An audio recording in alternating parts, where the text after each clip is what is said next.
Hello, everyone, and welcome back. And this is a sheer broadcasting going out there, and it's about the realistic agenda, really. Mick and Ruby. Hi, going Solo. It's been a minute. It's load sharing. It's what we call load sharing, community sharing, isn't it? Oh, look at that. Who is in the house? Half naked. How are you doing? Phil is in the house, half naked. Phil. I'm just giving my head today. Just my head. Beautiful sunshine, beautiful weather. Yeah, no, this is absolutely something we've been talking about, Solo. Like, you know, the realist agenda, and finally getting around to do it. This is the premiere what we're doing, because we've been collaborating for quite a while, and this week we've also been helping out the Flying Pig. As we know, Joe, his mother passed away, and basically we've been stepping in and helping each other, and that's what it's all about. Community, Manchester United community, helping each other out. Yeah, 100%. Absolutely proudest punch for today. Yep. And listen, we got Phil as well, and Phil literally is technically on his lunch break, and we even got Phil in the sunny, well, the sunset, really. He's got what a beautiful view, beautiful blue sky. The sun's out as well. What more do you want? All he needs now is just a beer in his hand, but he's not allowed to. Not during working hours. Oh, yeah. Brilliant. I just want to give shout out for the people in the community, the VAR room there. It's like we have Lucky Singh in the house. We have Jamie Wayne. We have Rebel is in the house, 100%. Lolly Yoy Wood. There's a lot of people in the house. Keep engaging with us, because we got a lot of things to unpack today, guys. Yeah. As some people is calling D-Day, deadline day, but we're not going to call it D-Day. Yeah. So Stephanie Griffiths in the house, all the regulars. Yeah. Big up to all of you. Hope you are good. Andy Long, it's Friday. It is Good Friday. The weather is shining.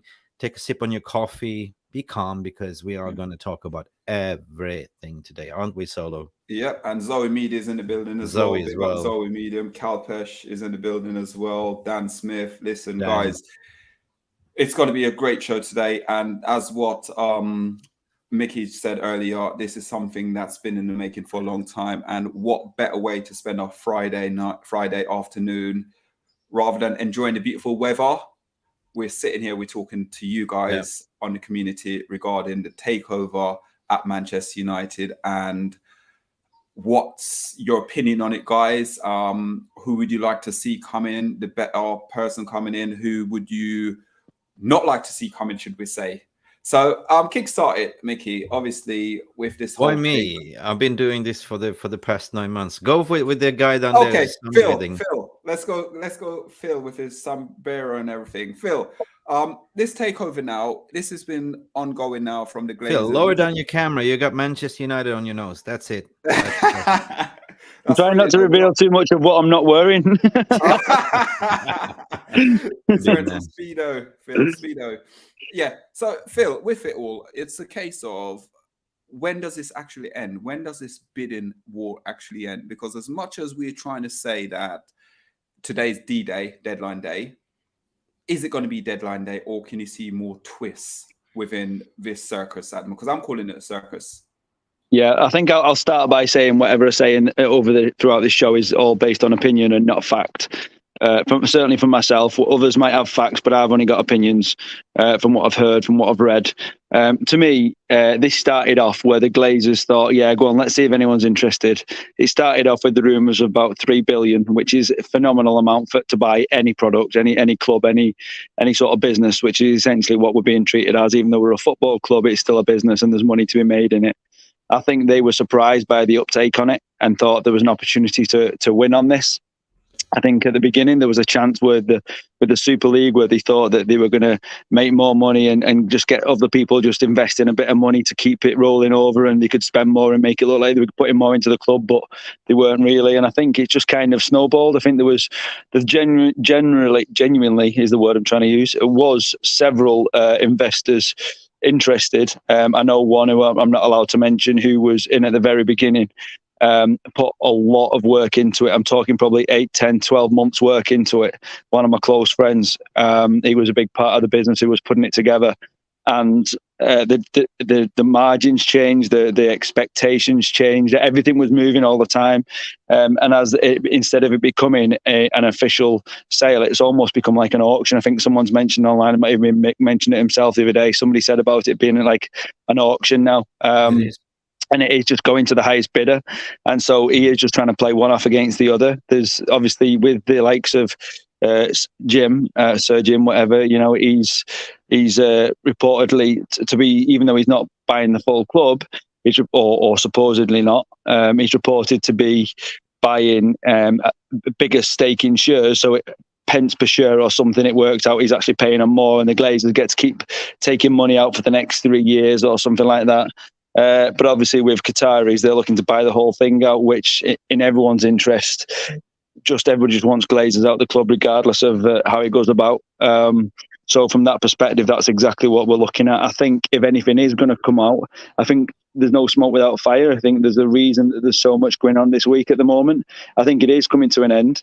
And I don't think we'll see an announcement before the City result, because if City do win the treble, the best way that we could squash that straight away is to take over the headlines with the biggest news of the last 10 years and say that the club's been sold, and that'll just overshadow all the newspapers trying to get the Champions League and treble trophies and stuff like that, and we'll just overshadow it with the sale. The club's going through, it's finally up for sale, the Glazers are finally out, all that malarkey sort of thing. So I do think if it is going to occur, it'll be after the Champions League final. But again, just my opinion.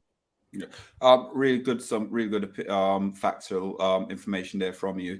But like, we're going with it now, Mickey, and it's a case of when you look at what Phil's saying and the factual of it, and it's the whole thing with Sir Jim Ratcliffe. When he went in for Chelsea, he actually had a like a strategy, what he wants to do when he goes to Chelsea, right? We need to improve the stadium. We need to improve this. We need to improve that. We need to improve that. At the moment, it's almost like he's come in, right, I'll buy 51% of Manchester United, but the A shares will still stay with the Glazers, who has a more of a impact and a say in the club compared to what he will have in the club. For me, and also, again, with it, Mick, you probably financially know a little bit better more than I do. But with it as well, the rumor also on top of that is if Sir Jim Ratcliffe went to buy Man United, he's actually going to loan that money from a bank. And apparently it's illegal as well. That's illegal. 100%. Okay. I basically had enough yesterday. I blew my fuse and basically had enough of all this spin, media spin, whatever. Everyone is profiting in this story. And the truth lies always in the middle. And I totally agree what Phil was saying there as well. 100%. The bid has been, the shadow bidding has been going way too long, right? It's always been designed to get the highest bid as much as possible. That's the thing. Just put this in perspective, right? You can understand the, going back to Chelsea times, he said that he came in late to bid for Chelsea. But for me, it sounded more like a PR thing. But he gave out that interview to say, David and I always look at to own a Premier League club. So it's clear and obvious they want to have something in the twilight, in the legacy, to own a Premier League club, right? Manchester United is not for sale. Joel and Avram, they're nicest people. We've seen it all before, right? From there on, the sales takeover kicked off. And exactly what Phil was saying, they put it out for a bidding process called shadow bidding. And there's been numerous, like, investors looking at it. And it's just leading down to a Squid Games, like a billionaire Squid Games. If you ever watch the Squid Games. So the last one will fall, like, at the end of the day, it is just a monopoly game. The billionaires are playing, like, at the end of the day, like, who doesn't want to own Manchester United? Yeah. Sir Jim Ratcliffe wants to own Manchester United, but he cannot really afford it. He tried many ways. It didn't work. His board of Ineos will not back it either, right? So how is going to, how is he going to fund it? Like, he's worth, maybe. I mean, he's got a lot of assets, but not liquidity in cash. That's the thing, right? So that's why he's going backwards and forwards. At the end of the day, according to my opinion, my assessment, weeks ago, realized that I'm never going to win, right? But what I'm going to do is going to confuse the Glazers. I'm going to confuse the Rain Group by offering certain different proposals, right? It's been dragging on. Well, at the same time, Qatar has always been straight, clean. It's been a very a clean proposal. 100%. We'll buy out the debt. We give you the premium buyout earn-out clause in your share class A. We're buying out everything. Plus, we're pledging on extra money for other things. But the glazers don't care about the extra things, right? They care about how much money am I going to get on an earn-out, right? On the share price. That's what it is, right? So at the end of the day, what's happening right now is it's been a gamemanship where the miscommunication between Qatar and Rain Group that's been playing this squid game, right? There hasn't really been given what is the final price. What do you want, right? So they're basically gone around the corner, gone straight to the horse's mouth to say, how much money are you willing to take for you to walk away? Right. And this is what we call go fishing, right? You seen that, like, in November, like, where was the Qatar, you saw them, how they were mingling around with the royalties, the sheikhs and everything to prop up, right? So at the end of the day, it's always been clear and obvious the biggest shark that they want to attract was the Middle Eastern oil-rich countries, right? Because they're the only ones that could pay that premium price what they want. They had a figure in mind already, $6-7 billion for. Trust me, they're not stupid. They've been calculating this thing, right? So at the end of the day, is if you want to buy an apple, right? You have 10 quid in your pocket, right? And the guy, that the worth of that apple is two pounds, let's say. You're not going to go and say, I'm going to pay you £4 for the apple. I got the money, but everyone wants cheap, right? At the end of the day, you as a seller of that apple knows that me, Mickey, has the money. I have 10 quid in my pocket, right?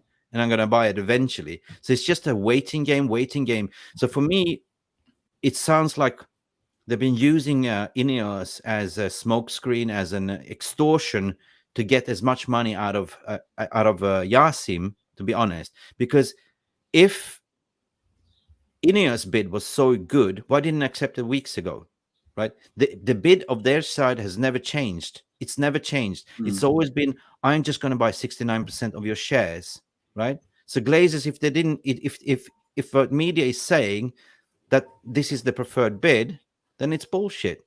They would have taken this bid long time ago, right? Do you get what I'm saying, right? Yeah. I'm trying to explain this in layman's terms. So for me, it's always been a little bit of us playing that final Squid Games, right? So what you see now is basically Jasim saying, like, I'm not going to play your games anymore.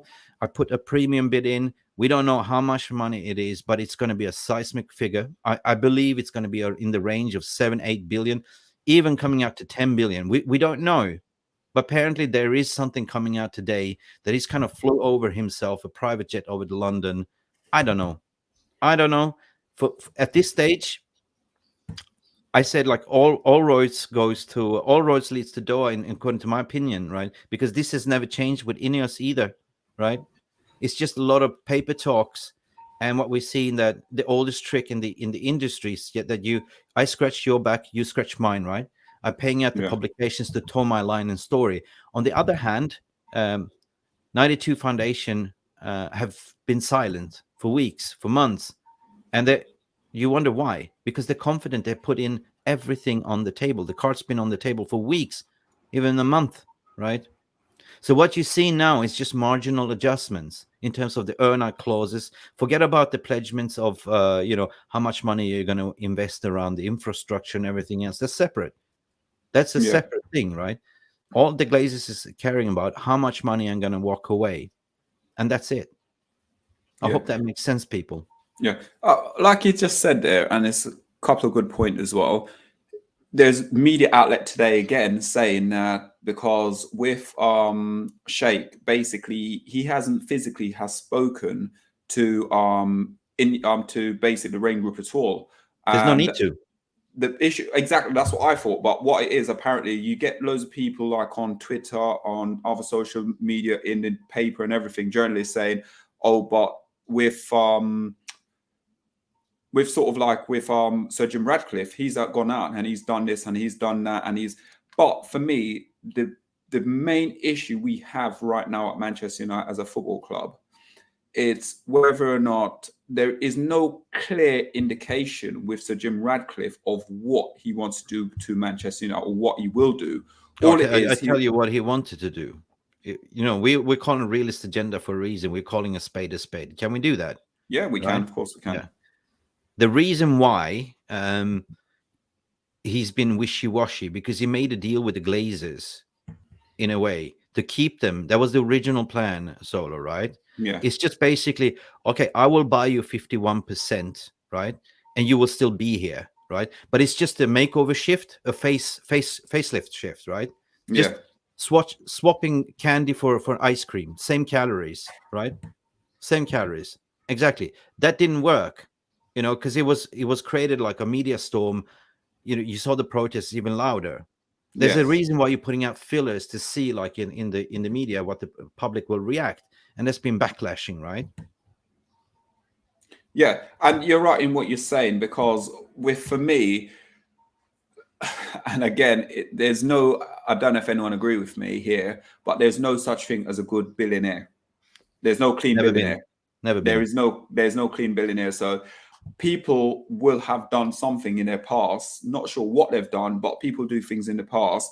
But for me, with Manchester United, the takeover, I don't know if you guys agree with me, but it needs to be a full takeover. It can't be a 50% or 51%, and then the Glazers then going to get dividends or whatever back from it. Because the issue Sir Jim Ratcliffe will have in 2 to 3 years' time, he's gone and he's valuated Manchester United in maybe 2 to 5 years' time could worth 10 billion. So he's thrown that out there already. So if he's valuated Man United at roughly about 10 billion, what that's telling me is he's like almost sleeping in bed with the Glazers, because what will happen is the Glazers then will sit and go, well, oh, he said that we're going to be worth this much money. We get Champions League again next season. We may win a little trophy next season as well. So what's going to happen is, rather than him trying to buy us out now and he's going to give us, I don't know how much money for the share or the share price, where we get in the Qatar bid coming in and they're saying full sell, wash our hands away from the Glazers, take the money. All of a sudden then, so Jim Ratcliffe is going to end up paying more money to the Glazers to take over the club. But what that will then do for Manchester United, that will then give Man United even a bigger debt. And that's the issue we got, because everything Sir Jim Ratcliffe's doing right now is going to be a domino effect, because he's got to then take his money back out of Man United in 3 to 4 years' time as well. That money he's invested in. So then that's going to put Man United on a back step as a football club. So us fans will struggle. Just like everyone, not only that, take a time out. Think. Right, hang on. Sorry, Phil. Can I just say, so not only that, I think one of the things that we've got to remember is that the reason, let's be honest, that this is they've come to finally decided that they're going to sell is simply because of the backlash from the fans, the fact that they are in the club. So, they've obviously held out for as long as they can, and they thought, what's the point? No more. We've made our money. We bought it for 750 million. We're selling it for billions. We're going to make so much profit. We've put money out of it since we started. They've made an absolute mint from it. The biggest issue is all the protesting and stuff that goes on. For the fans have got no issues with the sponsors of the shirt, of the billboards and everything else. They're just boycotting them in the hope that the Glazers will realise that the sponsorships are walking away until they go. So Sir Jim is still going to have the same problem if he keeps the Glazers on board. Of the backlash of the fans, they're still going to get the protests. Everything's still going to be the same. As you say, more money's going to be taken out. Some might be given for players and a bit of investment in the stadium and the training facilities. But the issue still remains the Glazers part of the club. So for me, I agree. It's got to be 100% full sale.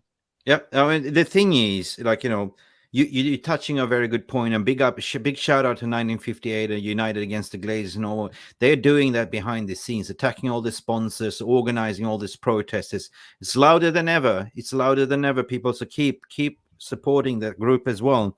But the reason is that they kick that can as far as they can down the road, right? We've seen the financial reports. It's not only that they own big money for debts in Manchester United PLC.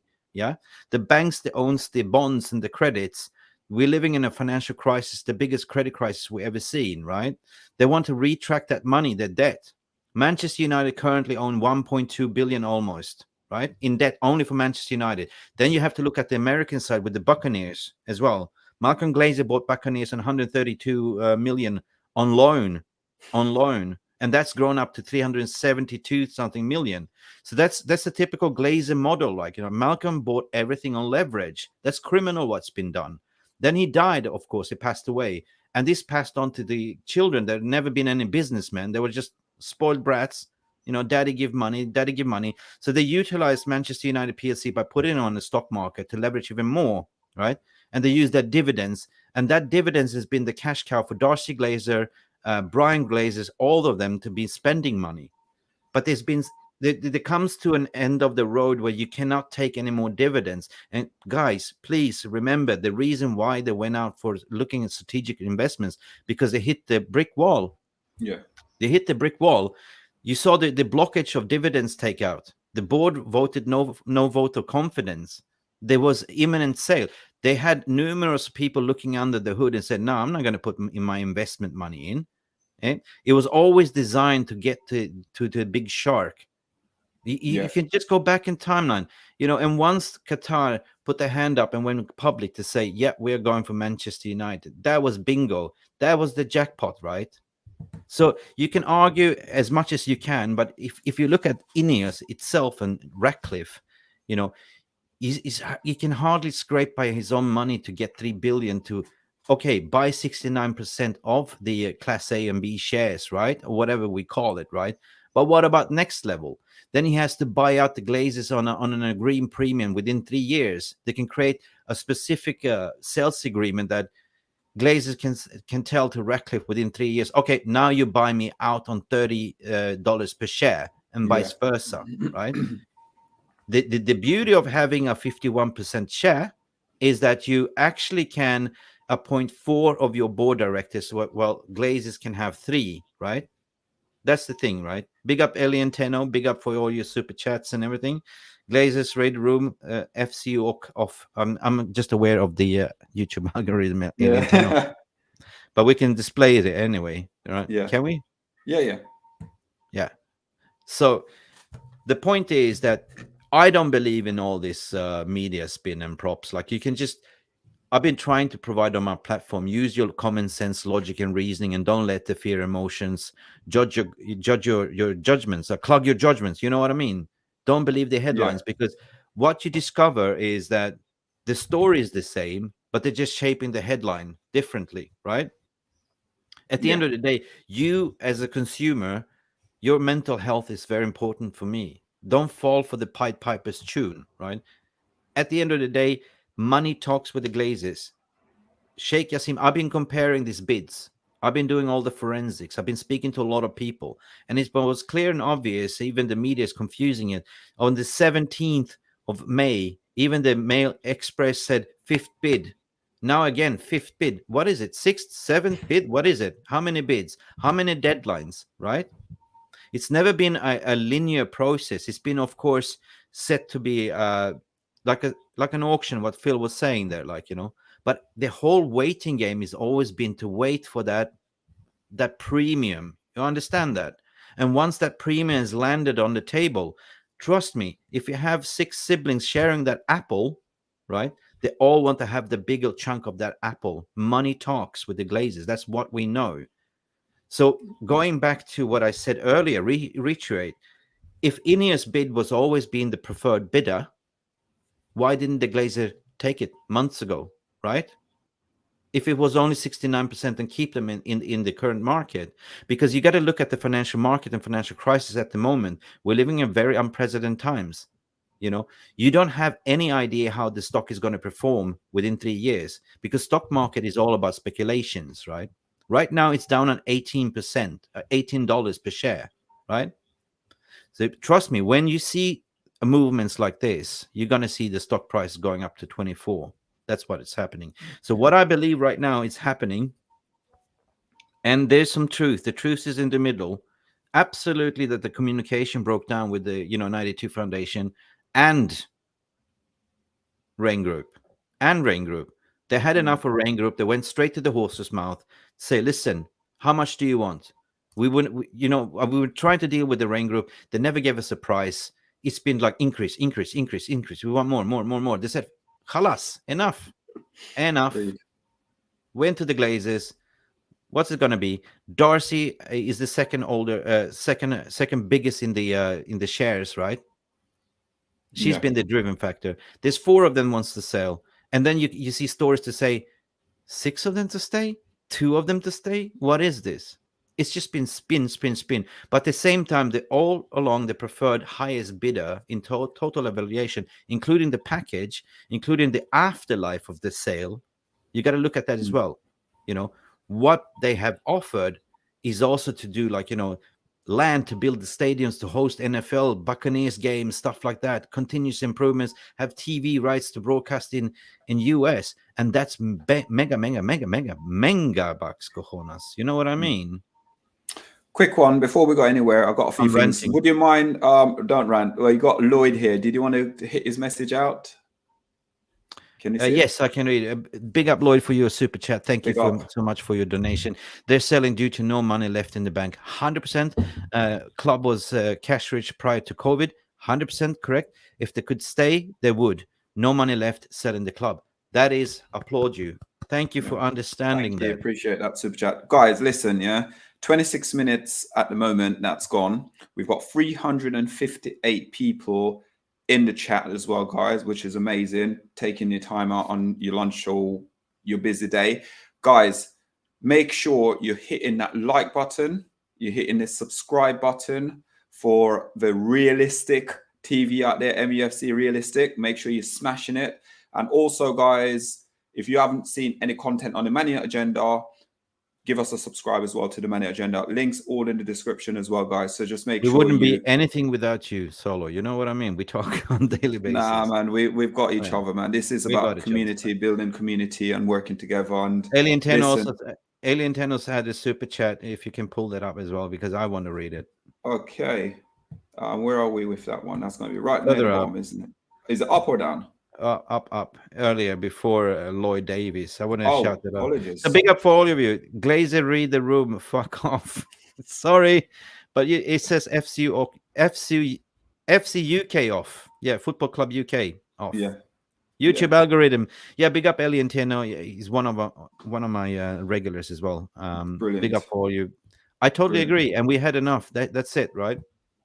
Enough. So big up for all of you, as what Solo was saying. Smash a like, it's free.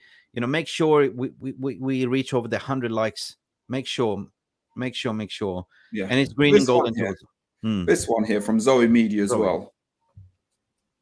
Would you mind, Mickey? Yeah, of course. I got my reading glasses on. Sharp. I ain't got none on. Zoe Media House, welcome to the chat. Welcome to the stream, people. I think Man United should introduce a membership type card for the genuine Man United fans to charge 20 quid a year. With 1.7 billion fans, we should be able to buy a parliament. That's true. That's kind of like leading into Zoe in a sense that you dilute into a fan ownership, right? But right now, that might be in the future. But right now, what we're looking at and focusing on it's a new dawn. Turn the page, right? We've been treated as a business, not a club. That's the thing, right? We're sick and tired of that. So that was a pipe dream by Michael Knighton, like a few years ago. They tried that one. We saw Siliakos was proposing that as well. But we don't have the time and patience right now because money is running out. Like they've been bleeding us dead dry. They have, I mean, just go back into January, like we went on the loanies market. We didn't have money to go on to back Ten Hag in January window because that money was actually pledged for the summer window. You know, just remember, no. So therefore, they just went on a cheap, like on a budget. We got a Weghurst, we got a, Sabitzer as well. So that's why you see. With that though, you got to sit there and think. COVID pandemic happened. Yeah. They took 120 million at the club in the, it was very severe time when it comes to people are going to the food banks. People can't afford. You got people losing their jobs. You got people got COVID. You have people dying. And what they went and done was they borrowed 120 million off Bank of England to fund their expenses and everything else, rather than supporting and helping the club. Now, when you look at how the Manchester United's been run, you look at, say, Ten Hag. Ten Hag's coming to club. Jose Mourinho was never backed. So we can always say, people may not like Jose Mourinho or whatever, but he was never backed whatsoever with the Glazers. But then you could look at Erik ten Hag now and think to yourself, he's coming to the club, and for what he's done is been a miracle. For what he's done at Manchester United, this is a miracle. Yeah. We're in all competition in the transfer window in January. Yeah, we need to improve. We got rid of Ronaldo, and all the Glazer could muster up was Waghorse. Yeah, to challenge for all those 4 trophies. How is that possible that he can sit there and actually expect Manchester United to challenge with a player who doesn't score a lot of goals at all? He was at Burnley, he didn't score. I think he scored 3 goals at Burnley in a season. And then he went to Besiktas and he scored about 8 goals for them as well. And then Man United just shows the quality that we lack with the Glazers from top to bottom. Now, when you look at it, guys, I'm going to ask these questions, and I think it's going to be a touchy subject. But Phil, if Sir Jim Ratcliffe comes in and buy Manchester United, we say buy, but he's not buying Man United really, and Ten Hag is not backed in this transfer window, could you see him walk in? It depends what you mean by not backed, because you can't say, and I'm not defending the Glazers, 0%. We can't say he's not been backed at all. He was given, the money for Martinez, Anthony, Casemiro, 3 huge signings. Malacia, we know, was essentially a bargain deal if he turns out to be fantastic. So he was given money in his first window. In the second window, he wasn't backed at all. And I think that was because they were just like, well, at that point, they weren't sure it was going to sell. Now they're convinced it's going to sell. The more that they put into it, they're not going to be able to say, right, let's just say, for example, they give us 200 million. They're not going to be able to add that 200 million onto the sale of the club. So from their perspective, it's wasting their money. They do. This is another reason why I think they want out, because if they didn't want out, they just keep giving the money, seeing what the likes of, I wouldn't say City, but we know not in the way that they've done it, but the fact that money has been put into the club to buy, and they win things because they're spending money on players. I'm not saying where the money's coming from, that's a different perspective. But if the Glazers really were in it for the long term, I think they would go, do you know what? I mean, when you look back at the beginning of the season, we had Cavani, who left because basically Ronaldo had took his place. And then Ronaldo left because he wasn't cutting it anymore in the Premier League. And basically, let's be honest, he was too old. It wasn't going to work for him. And he thought he wanted to be number 1, and it wasn't happening at the club under the Ten Hag era. We don't need to discuss the Greenwood situation, but we can highlight the fact that we did have another player at the beginning of the season who we thought we were going to have. Martial, again, when you look at the numbers, we had enough players on the books. So I think that the Glazers thought, we've got enough to get us through the season.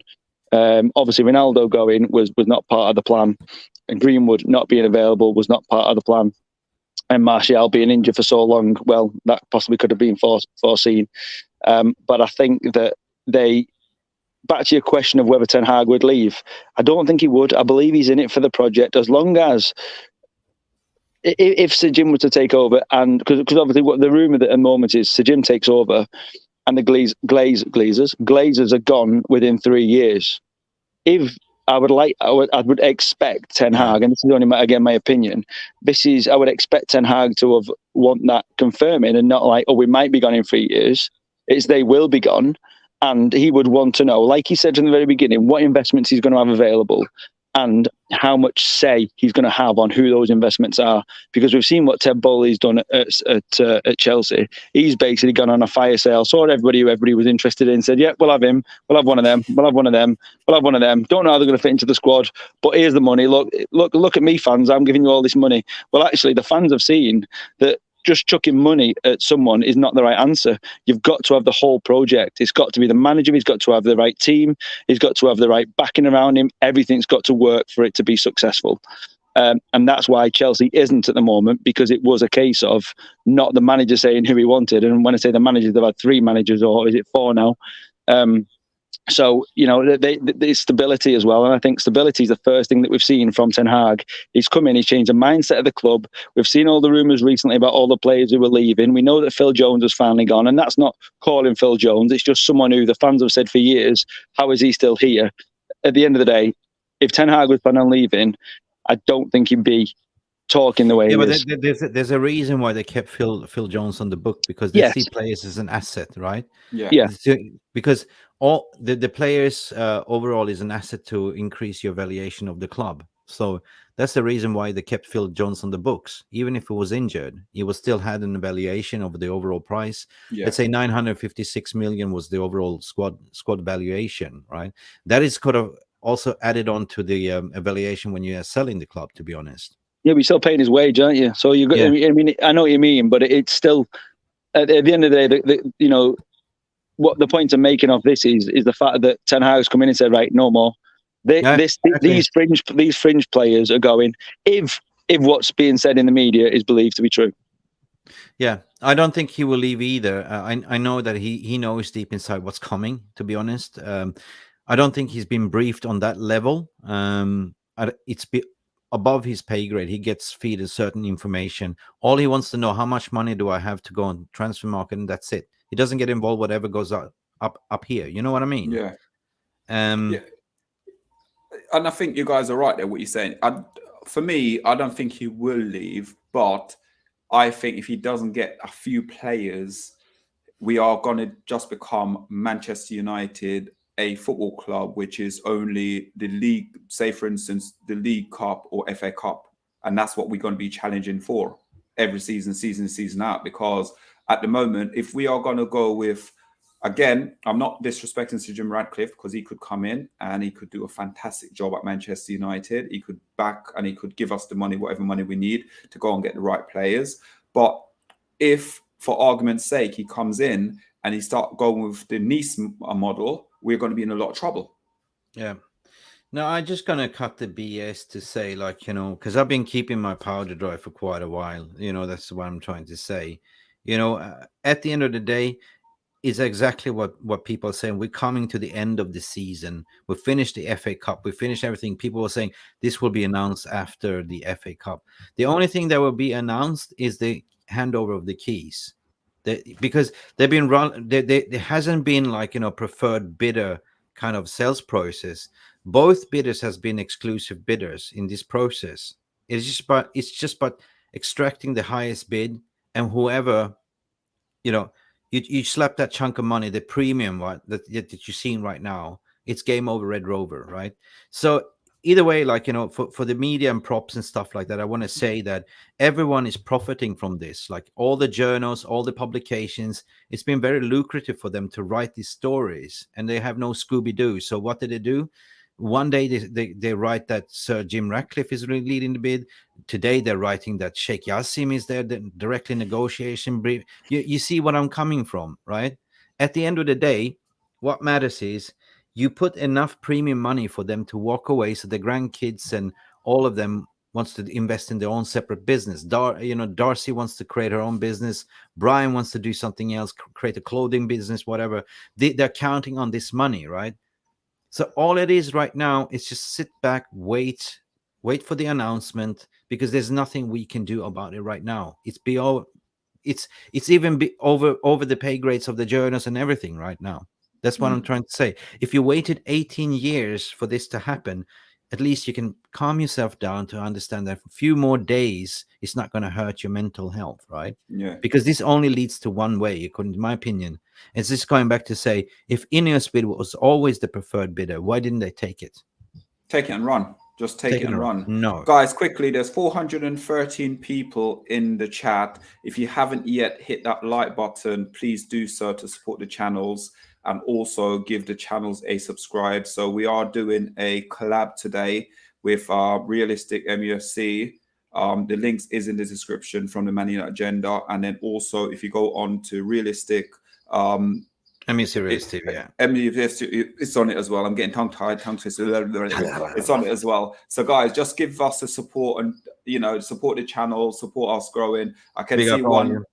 Yeah, just give us some support, guys, and thank you so much for taking your time. We have people from Dar es Salaam, Helismoto. Hello, guys. I'm from Helismoto, Halim, Tanzania. We have a lot of people all over the world. So big up for this is a massive community we are building, and one thing is clear, right? No more debts, no more glazers, no more this, you know, colluding and trying to create smoke screens, right?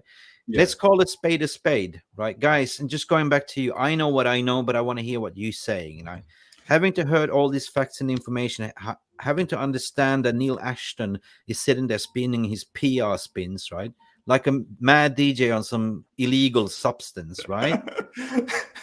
You know, what do you think? You know, the VAR room, I want to hear from you. What do you think? You know, can I put a little spin on this, guys, quickly? Yeah. So what I want to do, everyone in the chat now, we're going to go, rather than saying whether or not who wants a full sale or whoever wants the opinion on keeping the 50%, 51% stake. Guys, if you'd like to see Sir Jim Ratcliffe, give us a 1 in the comment. If you would like to see Sheikh comes in, give us a 2, guys, and we're going to read out all your comments, yeah? Yeah. So we'll just throw it in there, just a 1 for Sir Jim Ratcliffe, 2 for Sheikh, guys, and get involved in the chat as well with it.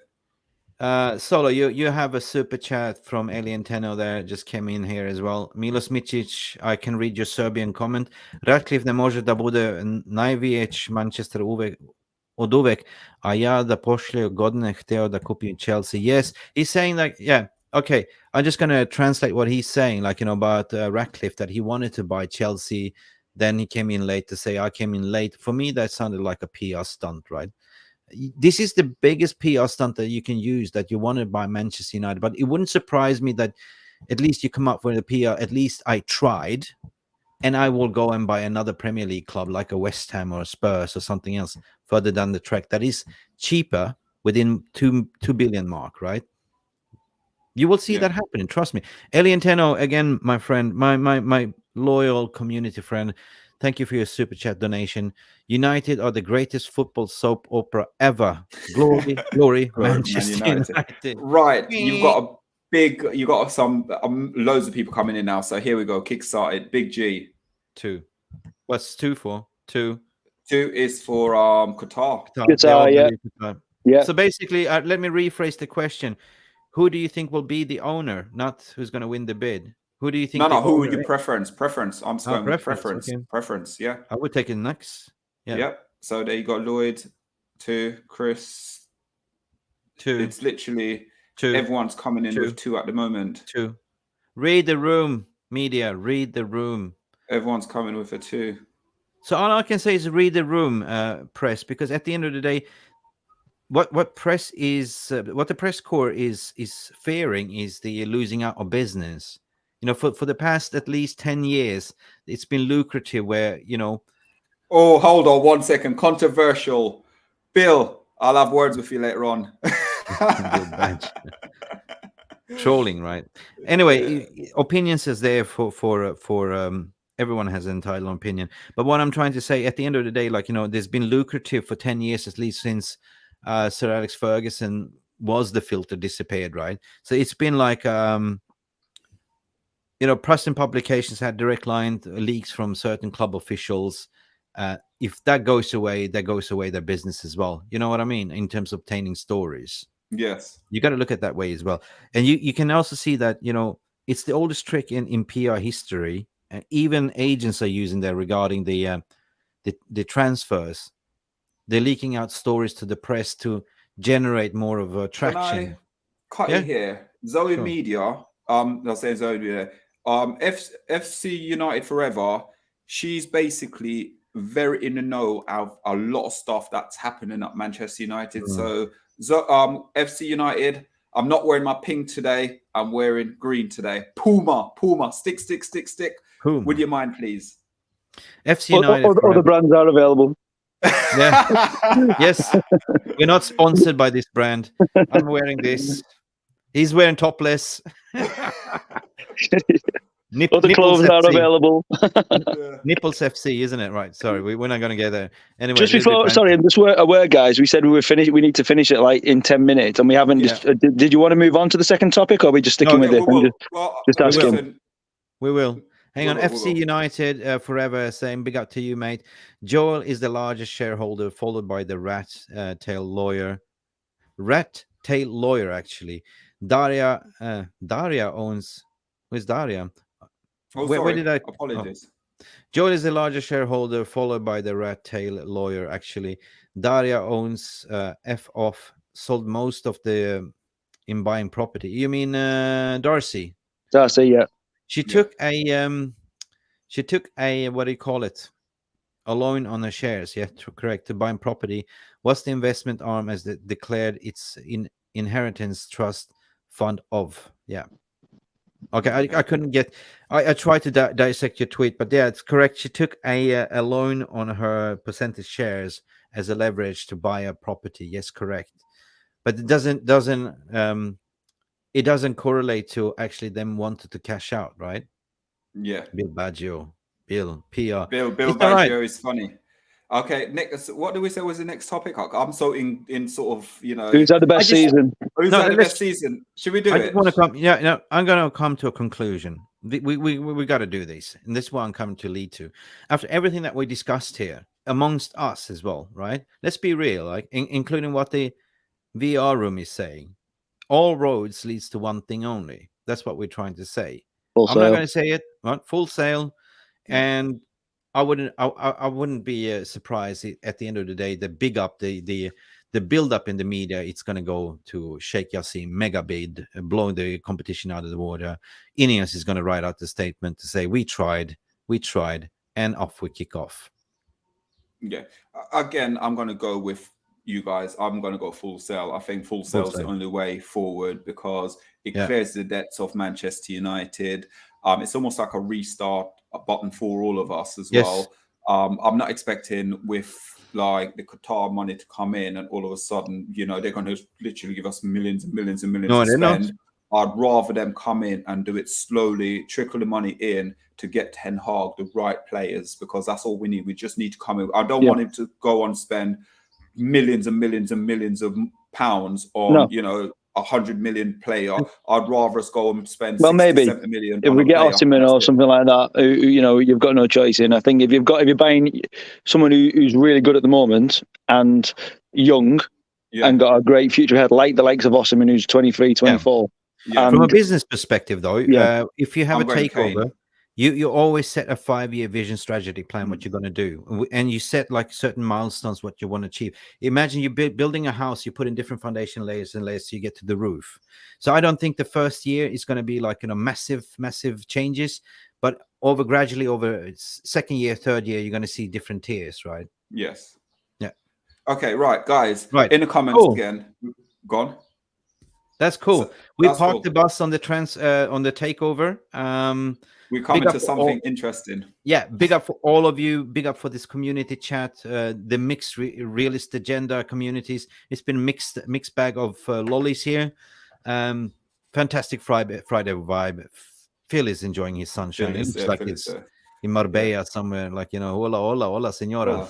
Hola, ¿qué tal? Right, guys. Right, let's go into the chat. So I'm going to ignore. Sorry, guys. I apologize. I'm not ignoring the comments in there. I'm not going to flag them up. But what we want to do is for the next, say, 8 minutes. We want less than 8 minutes. We want to talk about who had a better season, Manchester United or Arsenal. Now, obviously, or West Ham, West Ham. You all right, mate? You all right, geezer? West Ham.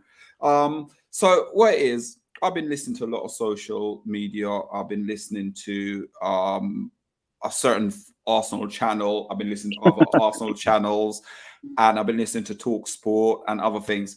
And it comes to my understanding that according to these guys, Arsenal has had a better season than Manchester United.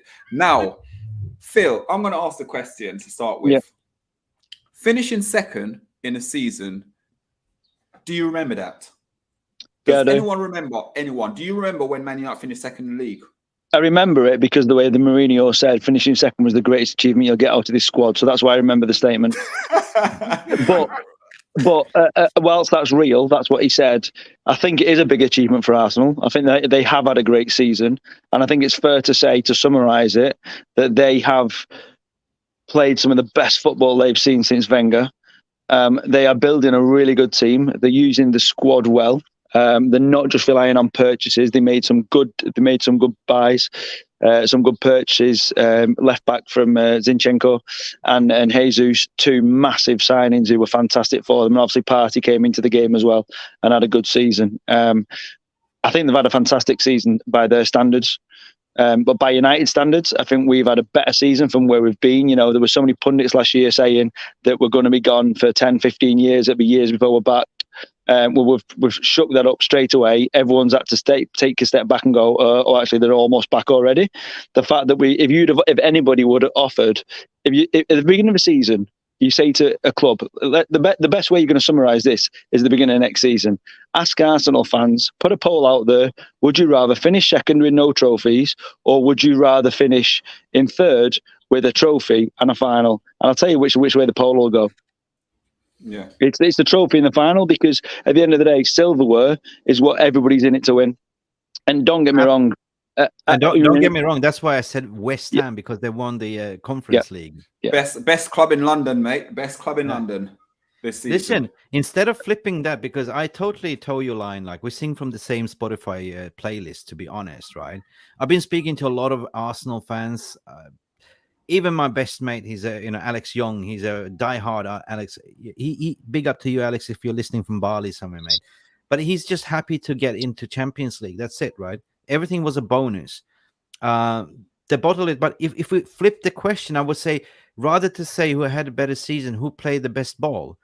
And if we have that argument, Arsenal played the best football in the league at the moment, because they were like, that was beautiful to see. Like, the attacking football, how they're finishing off team within the first 20 minutes. That was relentless, right? So I give that to them. But who had a better season has to be look at Manchester United, 100%. We reached the FA Cup final. We won the Carabao Cup. We finished third. And the first year of Erik ten Hag's season, he dealt with deals, stories like getting Ronaldo out of the club, dealing with Piers Morgan's story, dealing with Jadon Sancho's meltdown, Harry Maguire captaincy, a lot of things. And this happened in one season, people. So who had the better season? 100% it's Manchester United. 100%. The same thing. Who remembers the pandemic cup where Liverpool won the league with empty fans, right? Nobody remembers that, right? They have to celebrate and lift the cup with emptiness because it was pandemic, the COVID cup, right? Yeah. So with a little bit of banter aside, big up for all of them to play, because they did play some fantastic football. And that proves to you that you stick to your manager, you stick with the manager for 3-4 seasons, let him build a squad, be patient. Right, and this is what you got to do with Erik ten Hag as well. He needs to be backed. Don't get this on this bandwagon, because sacking managers does not help. Support the team. I'm going to sit there and say, I believe, honestly, not being biased or anything like that, I think Man United had a better season than Arsenal. And the reason I'm going to quickly say it out there is because we had a better clean sheet record than Arsenal, and we got battered 7-0 as well on top of that. And we got battered by Man City 5 as well, So for me, we only finished how many points? I think like about 9. Is it 9 points or 15 points behind Arsenal?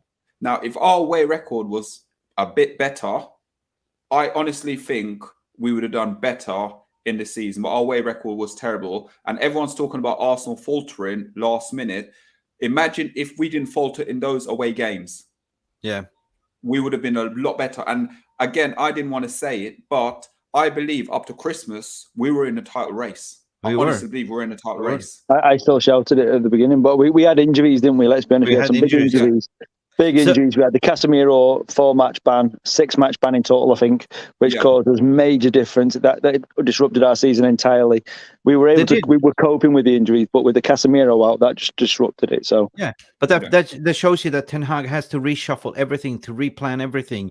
Everything was thrown out the window. He had an original plan. Yes, we were challenging for the title coming Christmas, right? Then the World Cup came. Then the injuries to Martinez, he had to throw in Luke Shaw, Ericsson, Sissatak, Martial, Rashford, Anthony, Dalot, with all of this, guys, we've played without a striker. We haven't had a striker most of the season. Martinez, and then he went to the loan market, and he wasn't backed.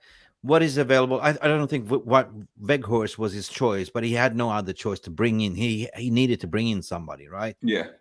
And the best part about it is Liverpool ain't playing Champions League next season. That brings a smile to my face. But guys, listen, I just want to say one last thing, because I'm reading the chat and people say people have anxiety, they have panic. Tell me, is the Qatar new owners? Tell me, guys. It's not a news aggregation. I know that everyone wants news, but calm down. Be patient, right? Patience is a virtue, guys. Right? I know what I said. Like, if you had 18 years of the glazers and the helms, right? What more? Couple more days is to wait, right? Yeah. Good things will happen. It will be a full sale, no matter what. It will be. This one for you as well, quickly, before we talk about it to these people. This is for you, actually, but I will read it out for you because you can't see, right? So Solo, you're blind, like Stevie Wonder. How many touches on the ball? Sorry, Solo. Manchester United achieved what we did without a striker. Imagine if we had a striker or even a Greenwood in the squad. The Greenwood decision not to use him, I hear, was the board. I don't know if it's going on a loan or if it definitely he's going to stay. Again, we will talk about that later on at a later date when there's more sort of discussion around it until something's released, because I don't really and truly want to talk about something I don't but really. Before we quit, I just wanted to say to everyone in the community, everyone that's tuning in, just remember, mental health. Take care of your mental health. Be nice to each other on the socials. Don't argue with each other. The enemy, who the enemy is across the pond, right? They're the ones to make the decision. We don't have the answers. We as a community are kind of using this as a therapy, but what I'm saying is all evidence leads to one thing, and it's full sale. And the biggest shark is currently leading the race. According to my opinion, it's going to be, for me, 92 Foundation. That's all I have to say. Right, guys. Sorry, guys. I need to go. Yeah, I'm just going to sit there and sign us off as well now. So, guys, listen, there's absolutely some beautiful people in the chat today. Thank you all for watching, liking, share it, and subscribe as well, guys. Mickey, I know you're on my channel, but quickly shout out where you are. We are load sharing, so people are watching as well. People also watching my channel, you know where to find me, Mufc Realist TV. My Twitter handle is there, Mick Ruby _ Mure TV. The reason I have not been, for you, they've been sending out follow requests. I've been flat out. I have not been able to accept everyone or read your DMs. But please, I will have time within the next couple of days to accept all of you, because my policy is to have likes for likes. How many followers I have, how many, it's kind of balance sheet, right? So big up to all of you. Like and subscribe to this video, but also follow the Man United agenda. We are collaborating. That's about it. I will give you back today, and hopefully some calmness as well. Thank you, all of you. Thank you. And then I'm going to go to you, because then you can then jump off, Phil, and then thank you. We can then finish off.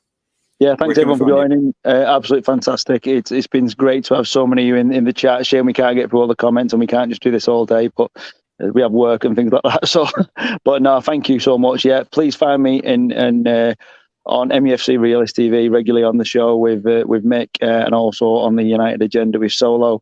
Or you can find me on Twitter at any of those, just being listed below at Phil Standish or 𝒊𝒄𝒌 𝑹𝒖𝒃𝒚. Thank you for joining, guys. It's been great, and appreciate all your time and comments. Thank you for showing the nice garden and the nice weather.